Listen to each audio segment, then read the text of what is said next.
नमस्कार दोस्तों, आप सभी का स्वागत है हमारे इस प्लेटफॉर्म पर। जो हम इम्पोर्टेंट क्वेश्चन डाल रहे हैं उसमें आज हम केमिस्ट्री की बात कर रहे होंगे। उससे पहले मैं आप लोगों को बता दूं, एक जो बार बार पूछा जा रहा है कि सर हमारे वीडियो कब आ जाएंगे, तो मैंने बहुत अच्छे से शेड्यूल आप लोगों का बना लिया है। आपका जो एग्जाम होगा उससे लगभग 3 दिन पहले आप लोगों को उस पेपर से रिलेटेड या जो भी रहेगा, जो आप लोगों को चाहे केमिस्ट्री का है चाहे मैथ का है, जो मैटर हमें डालना है वो 3 दिन पहले हम आप लोगों को अवेलेबल करवा देंगे। तो आप अपना टाइम इस पर वेस्ट ना करें। जितने वीडियोज आप लोगों को मिल चुके हैं, जितने क्वेश्चन आप लोगों को मिल चुके हैं, कम से कम उनको पहले बहुत अच्छे से तैयार रखें। आप इसकी टेंशन ना लें, वो काम हमारा है, हम डालते हुए चले जाएंगे। आप इतना कर लो जितना आप लोगों के लिए डाल दिया गया है वो आप लोग तैयार कर लीजिए। तो चलिए आज हम जुड़ते हैं बीएससी बीएड फर्स्ट ईयर के लिए इनऑर्गेनिक केमिस्ट्री का जो आप लोगों का पेपर होगा उसके साथ हम बातचीत करेंगे। पहला, मैं आप लोगों को पहले भी बता चुका हूँ भी केमिस्ट्री मैं नहीं पढ़ा रहा हूँ। हमने अपने स्टाफ मेंबर की सहायता से इन क्वेश्चंस को कलेक्ट किया है और आप लोगों की हेल्प के लिए हम पहुंचा रहे हैं।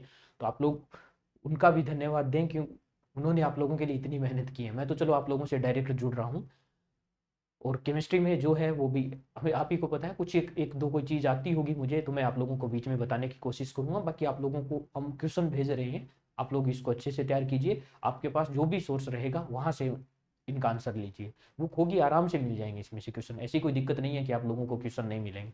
चलिए ए सेक्शन के बारे में बात कर रहे हैं। ए सेक्शन में पहला क्वेश्चन यहाँ है, निम्न को परिभाषित कीजिए। परिभाषित करने में पहला है आयनन एंथैल्पी। आयनन एंथैल्पी मेरे हिसाब से ये होता है कि मैक्सिमम जो बाहर की कक्षा होती है, इससे गैसीय अवस्था में इलेक्ट्रॉन निकालने के लिए जो एनर्जी की आवश्यकता होती है वो शायद आयनन एंथैल्पी होती है। मैं कंफर्म नहीं, श्योर नहीं हूँ, लेकिन मैं बता रहा हूँ जो थोड़ा बहुत मुझे याद है। और इलेक्ट्रॉन बंधुता शायद इसका जस्ट उल्टा होता है कि इलेक्ट्रॉन जोड़ने के लिए जो एनर्जी रिलीज होती है वो इलेक्ट्रॉन बंधुता होती है।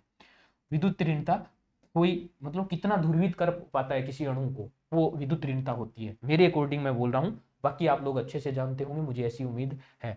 तो ये 3 डेफिनेशन है, पहले क्वेश्चन में पूछी गई है। नेक्स्ट क्वेश्चन 2 नंबर है, ए सेक्शन की क्वेश्चन है ये, नोबल गैस किसे कहते हैं। जो नोबल गैस के की डेफिनेशन पूछी है, और नेक्स्ट ही क्वेश्चन में इस नोबल गैस के क्या पूछ लिए गए हैं, गुणधर्म आप लोगों से पूछ लिए गए हैं। तो ये क्वेश्चन है आप लोगों के पहले 3 जो आप लोगों को तैयार रखने हैं। नेक्स्ट क्वेश्चन में एडजस्ट कर लेता हूं। नेक्स्ट है, नोबल गैस की डेफिनेशन पूछ ली गई थी। नेक्स्ट क्वेश्चन है कि डी ब्रोगली की द्वैत प्रकृति, द्वैत प्रकृति के बारे में जो डी ब्रोगली ने बताया था उसकी व्याख्या करनी है। और हाइजेनबर्ग की अनिश्चितता का सिद्धांत आप लोगों को बताना है। हाइजेनबर्ग की अनिश्चितता का सिद्धांत शायद ये होता है कि डेल एक्स और डेल पी, मतलब अनिश्चितता के सिद्धांत के अनुसार किस स्थिति में परिवर्तन और संवेग में जो परिवर्तन होता है वो कभी भी निश्चित नहीं किया जा सकता। ऐसा कुछ आप लोगों को तैयार करना है। और ये आ जाएगी ए सेक्शन के क्वेश्चन। यहां से स्टार्ट होते हैं आपके सेक्शन बी के क्वेश्चन। पहला है ओबो, ओबो सिद्धांत बताइए। शायद आवर्सार की वाड़ा वो जो चीजें हैं उनमें है। नेक्स्ट क्वेश्चन है, फायांस रूल बताना है आपको। यहां से फायांस का नियम क्या है। 3 नंबर क्वेश्चन है इसका, फुलरिन की संरचना को समझाइए। फुलरिन जो है उसकी संरचना के बारे में बताना है। नेक्स्ट क्वेश्चन है, जालक ऊर्जा और विलायकन के बारे में बताना है। जालक ऊर्जा और विलायकन के बारे में बताना है। तो ये पहले 3 क्वेश्चन हो जाएंगे आप लोगों के बी सेक्शन के। नेक्स्ट क्वेश्चन की बात करें, नेक्स्ट है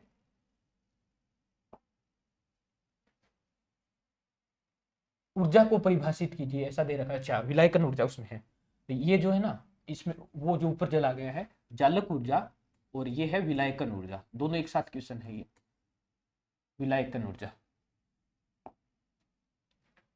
जालक ऊर्जा, और थोड़ा बहुत दिखाई दे रहा होगा आप लोगों को ये कि जालक ऊर्जा विलायकन ऊर्जा को परिभाषित करना है दोनों को आप लोगों को। ये क्वेश्चन है।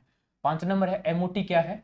और ये है, ऐसे लिखा है ये O2, दूसरा दे रखा है O2 प्लस में, और तीसरा है O2 प्लस। यही दोनों शायद हैं इसमें, O प्लस है, थोड़ा सा मिसिंग है ये। आप लोग थोड़ा सा इसको एडजस्ट करने की कोशिश करना, शायद O प्लस लिख रखा है या O प्लस ये होगा। तो इनमें से आप लोगों को पता ही होगा कि कौन से ज्ञात करना है। इसका मतलब ये है कि इनके लिए आप लोगों को एमओटी की व्याख्या करनी है, क्या रहेगा। सीएफटी एमओटी जो होती है वीबीटी वाला, वो क्वेश्चन ये है। नेक्स्ट क्वेश्चन है इसमें, डाई बोरेन के निर्माण की विधि, संरचना और गुणधर्म बताना है। डाई बोरेन के बारे में बताना है। इसका मतलब डाई बोरेन के बारे में जो भी चीजें हैं वो आप लोगों को इसमें तैयार करनी है। तो ये क्वेश्चन 6 क्वेश्चन जो आप लोगों के हैं वो क्वेश्चन सी सेक्शन में आप लोगों के इसमें डाले गए हैं। हालांकि आप लोगों के 10 आएंगे, 10 में से 5 करने होते हैं, यहाँ पर सर ने 5 डाले हैं और सी सेक्शन में सेक्शन नंबर ऑफ क्वेश्चन बढ़ा दिए होंगे, वो देख लेते हैं कितने हैं। हाँ, तो इसमें क्वेश्चन है वो ज्यादा 5 आएंगे, यहाँ पर सर ने 6 डाल रखे हैं लगभग। तो हम सी सेक्शन की बात कर लेते हैं। ये सी सेक्शन के क्वेश्चन यहाँ से स्टार्ट हो जाएंगे। तो सी सेक्शन में पहला क्वेश्चन है कि NaCl निर्माण के लिए बोरन हेबर विधि चक्कर को समझाना है। बोरन हेबर चक्कर को समझाना है NaCl के निर्माण के लिए आप लोगों को। तो ये सी सेक्शन का आप लोगों का पहला क्वेश्चन डाला है। 2 नंबर क्वेश्चन है कि हाइड्रोजन के लिए VBT को समझाइए। हाइड्रोजन के लिए किसको? VBT को समझाना है। नेक्स्ट क्वेश्चन है, इसमें 3 परिभाषाएं पूछी गई हैं अलग अलग। तो ये है अंतर हैलोजन यौगिक क्या है, दूसरा दे रखा है सिलिकेट्स क्या है, तीसरा क्या है कार्बाइड क्या है। तो आप लोग इनको तैयार कर लेना। और कई बार ये हो जाता है जो हम बी में डाल रहे हैं तो वो सी में पूछ लिया जाता है। ऐसे 3-4 डेफिनेशन देके आप लोगों को अलग अलग क्वेश्चन के रूप में पूछे जा सकते हैं। तो आपको बहुत अच्छे से इन चीजों को तैयार करना है। नेक्स्ट क्वेश्चन यहां दे रखा है, श्रोडिंगर तरंग समीकरण को व्युत्पन्न कीजिए और साई 2 या साई स्क्वायर होगा, ये शायद ये जो लिखा हुआ है वो साई स्क्वायर लिखने की कोशिश की होगी, जहां तक मुझे समझ में आता है। साई 2 की सार्थकता को समझाना है, श्रोडिंगर तरंग समीकरण का पूरा डेरिवेशन करना है और साई स्क्वायर जो है इसकी सार्थकता को समझाना है कि ये किसको प्रदर्शित कर रहा होता है, क्या क्या है वो चीज इसमें देखनी है। नेक्स्ट है निम्न को समझाइए। पहला दे रखा है आरेनियस अवधारणा से लुईस अवधारणा श्रेष्ठ क्यों है, इसका आप लोगों को एक्सप्लेनेशन देना है कि आरेनियस अवधारणा से लुईस अवधारणा सर्वश्रेष्ठ क्यों है। नेक्स्ट क्वेश्चन है ये ह्यूसेनविच को परिभाषित कीजिए। भाई हो सकता है मैंने पहले भी बता दिया था केमिस्ट्री वाले जो ये तैयार कर रहा है पीडीएफ वो केमिस्ट्री से रिलेटेड नहीं है। थोड़ा बहुत अगर नाम में कोई दिक्कत आता है तो आप लोगों को ये चीजें पता होंगी। मैक्सिमम नंबर ऑफ क्वेश्चन आप लोगों को मिल सकते हैं। शायद उम्मीद कर रहा हूँ मैं ये सही लिखा होगा जो लिखा हुआ है। फिर भी अगर थोड़ा बहुत कुछ है तो आप लोग इसको एडजस्ट करने की कोशिश कीजिए। मुझे भी अगर मालूम होता तो मैं आप लोगों को बता देता। चलिए नेक्स्ट क्वेश्चन देखते हैं हम लोग। नेक्स्ट दे रखा है, चलिए ये लगा लेते हैं, इतने दे रखा है।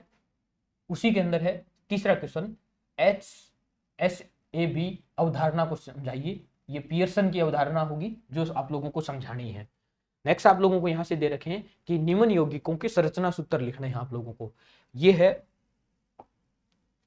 ये XeF2 ऐसे लिखा होगा कुछ, एक तो इसका बताना है, दूसरा XeF4 को लिखना है। नेक्स्ट लिख रखा है इसमें XeF6 को लिख रखा है और ये XeO2F2 होगा। ये O2F2, ये 2 नीचे है भाई, इतना सा इसमें चेंज आ रहा है, ये 3 यहाँ आ रहा है XeF3 XeO3। तो ये कुछ एक एग्जाम्पल हैं जिनके यौगिकों को आप लोगों की संरचना सूत्र आप लोगों को इनके बढ़ाने हैं। तो चलिए नेक्स्ट क्वेश्चन के बारे में बात करें। नेक्स्ट है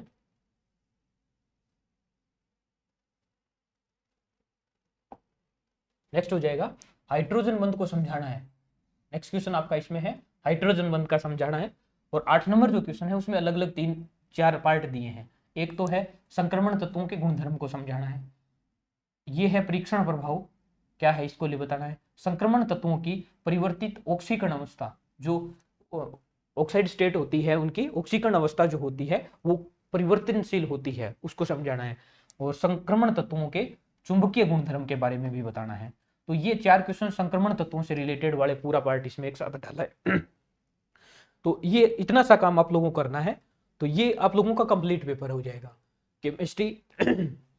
ये केमिस्ट्री का पेपर है फर्स्ट ईयर के लिए और आप लोगों का ये फर्स्ट पेपर है भाई। तो इतना आप लोगों इसको तैयार कीजिए, जितने क्वेश्चन हमने डालने की कोशिश की है इसमें। तो ये देखो इतने सारे क्वेश्चन इसमें हम डाले हैं और आप लोग साथ के साथ जो वीडियो में जहां मैंने बताए हैं वहां आप लोग साथ के साथ जाकर के इनके स्क्रीनशॉट ले लें, एक साथ लिखते हुए चले जाए एक जगह।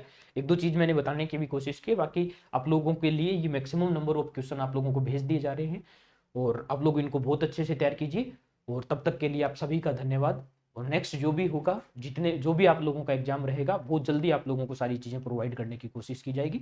स्टार्टिंग में थोड़ा डिले होता रहा है, थोड़ी बहुत चीज़ें किसी दिन हम किसी टेक्निकल वजह से अपलोड नहीं कर पाए, किसी दिन रिकॉर्डिंग नहीं हो पाई, तो अन्य थोड़ी थोड़ी चीज़ें कुछ होती रहती हैं, लेकिन फिर भी हमने बिल्कुल आप लोगों को टाइम पर उपलब्ध करवाने की कोशिश की है।